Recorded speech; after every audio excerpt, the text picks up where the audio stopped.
Coke Zero, now more delicious. Welcome to Ridge Life. I'm Tim. Today on Ramblings, we got gravel. We got lots and lots and lots of gravel. Will it be enough to cover the whole carport area and around the shed? You'll just have to wait and see. Probably me too. I have got to get it done. We got a little bit of rain, not near as much as I thought we were going to get. Thank you very much, Lord Jesus. Appreciate you very much for that. I know farmers may need it, but I don't need it right now. It is still kind of muddy up here, and I'll show you in a minute.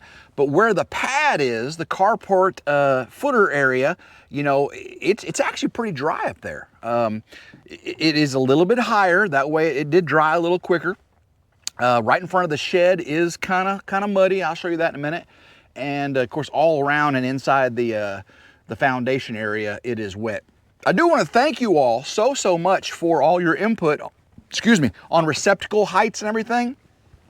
I was really surprised at all the variance between houses. That mean, it tells you a house built 100 years ago versus a house built this year, different states, and a lot of y'all are asking about codes. Codes would regulate, you know, the height of the receptacle. In most situations, the codes have a maximum height.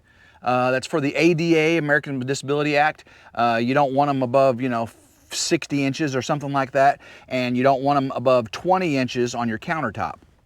Something like that. So we're all below that. But yeah, there were some people that had them like 4 inches off the floor. Some people 24 inches off the floor. Some people even said that they purposefully had their receptacles put about 42 inches off the floor because they just didn't want to bend over. And when you get older, the least amount of bending over, the better, apparently. So, but yeah, it's really based on your personal preference. A lot of people use that hammer method. You stick the hammer on the ground, the bottom of the receptacle goes top of the hammer. So I am, the reason I'm doing all this is to get all this information to Eco Panels of Tennessee and Honest Stable Log Homes so they can get my final drawings and start the cut process for my SIP, structural insulated panels, my SIPs. I also had to get one more thing for them, and that was the distance of all those seismic straps. And a matter of fact, I'm going to show you the seismic straps today, and I'll show you a walk around the foundation and let you see how everything's holding up.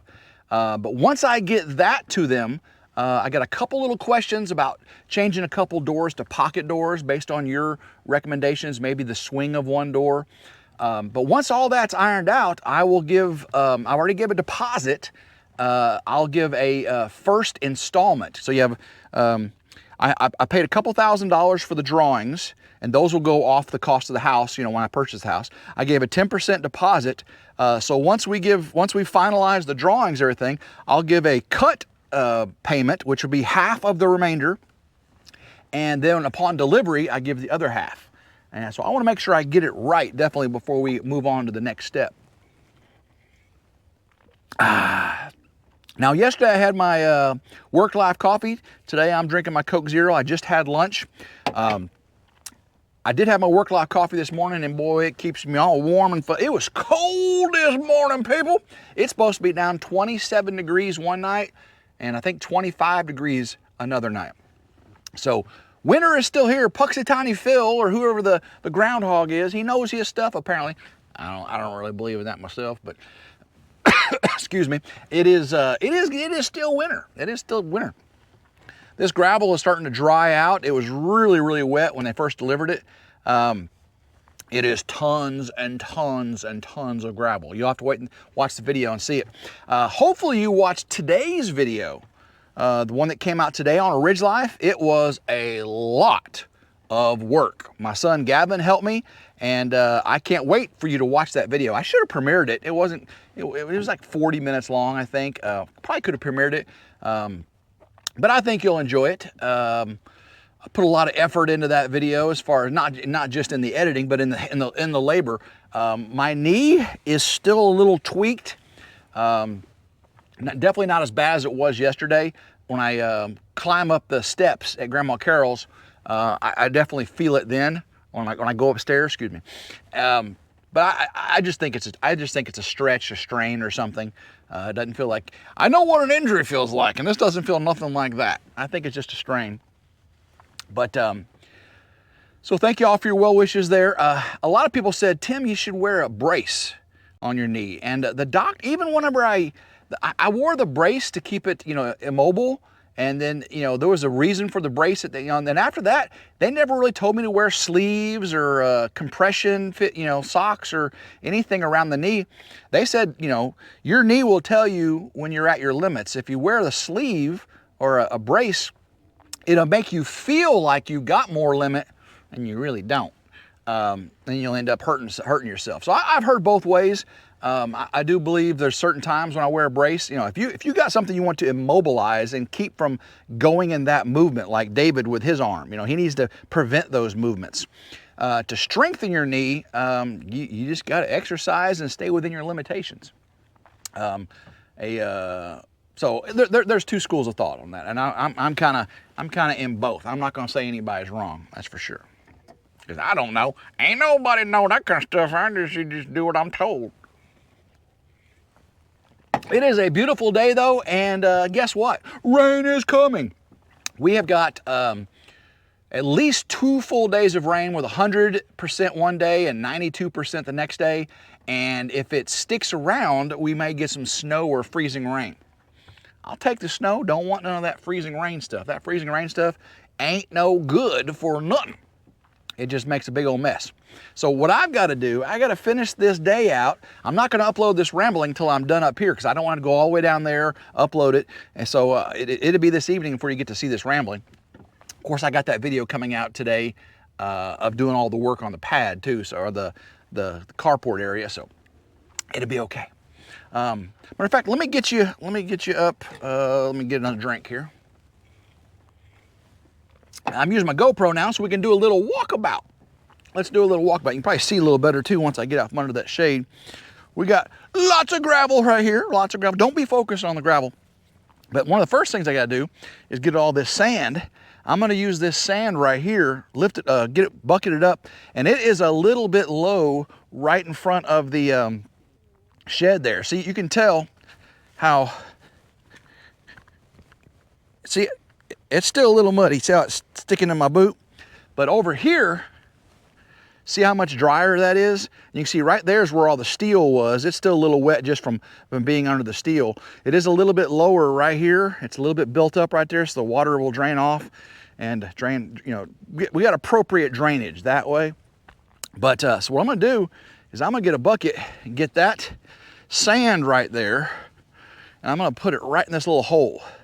That when I start moving this gravel, I already have it built up a little bit, save me a little gravel. But I'm gonna gravel all this area here and all that area over there. I can already see the rain clouds are forming in the distance there. Not looking forward to that, not looking forward to that at all. So let's get over here, check our handy dandy back porch patio. Somebody's been walking out here with muddy feet. That would be me. And the rain, you can see the rain is starting to disperse a little bit, but isn't that pretty? Isn't that pretty? Oh my gosh, that is such a pretty, pretty thing. I know I've told you this before. I just think it's pretty. I just think it's pretty. But look how it's still muddy. Let me step on here. Look at all my foot tracks here. I've been working here all morning, haven't I? I've been working all through there, but look how wet it is still here. See that? Oh, that is still wet. So I do need to get a little more dirt brought in to fill in these concrete areas here. You're like, Tim, why aren't those straight? Because we ran out of concrete and they actually had to reform up. Well, we were pouring all the concrete in these footers and everything. We ran out right here and we actually had to form up narrower. So that's why that looks like that. I'll get more dirt brought in there. So the Seismic straps, these are the Seismic straps right here. These are Simpson strong tie. These are Simpsons also. These just go to hold the outer band and the floor joist down. This actually holds the structure, keeps it from going away. Now typically you would put those on studs. I ain't got no studs. So that's that whole Seismic thing I've been working on with the building inspector and the engineer, structural engineer, of how to attach these to a SIPS house, structural insulated panels, because they'd never done it before, because this is a seismic area and they need these. So I will, again, I'll see all this dirt right here? All that dirt has to fill in here, fill in around here. I got the septic tank over here. Still got to get all that dirt filled in the hole where everything's settled around the septic tank. You see the fill line? I need to box blade that, I need to get all that dirt, again, smooth this out, build up around the foundation here. I need to get all of these, this concrete pieces, get all that build up around the foundation, get it all smoothed out.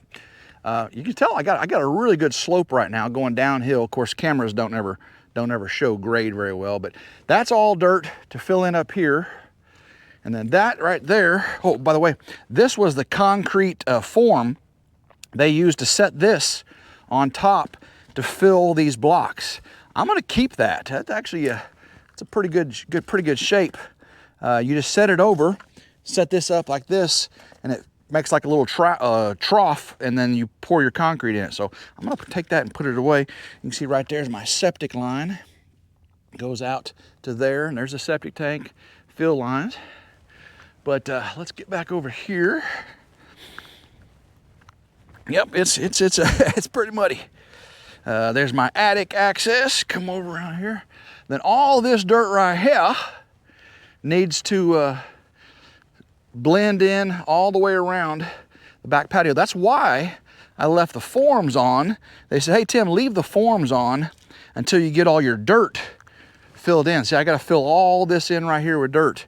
Leave your forms on, that way you don't crack your patio. And I definitely don't want to crack the patio. I wasn't so concerned about it over there with the footers. I mean, I don't want to crack them, but I'm going to do my best. But this right here, you can definitely see how you do it. So that dirt, got to fill in back here to get all this sand. Well, it's bright, isn't it? Some people are saying, Tim, you should save that sand for blah, blah, blah. Yeah, probably should. Not going to though, I'm just gonna put it right there. be a base for that gravel over there. You can see the Simpson, what's that say? Simpson Strong Tie, STHD14. And these right here are actually Simpson also. Let's see if I can read the, oh, there it is right there. It is a Simpson Strong Tie CS18, 18 gauge, CR102, yeah, what, all that's Greek to me. But you can see where all those are. So what I had to do today is I had to measure the actual width, length and width of the house, and then the distance from all these strong ties. And once I get all that up to eco panels, I think we'll be in like Flynn. I got most of my questions answered, just a couple things about pocket doors and a swing of a door. Well guys, it is definitely clouding up very quickly, and I've only got a certain amount of time to get all that gravel into the pad area. So I'm gonna cut this one a little bit short today. I love every single one of you, and until next time, I hope everyone has a blessed day. Keep rambling and go RidgeLife. Woo!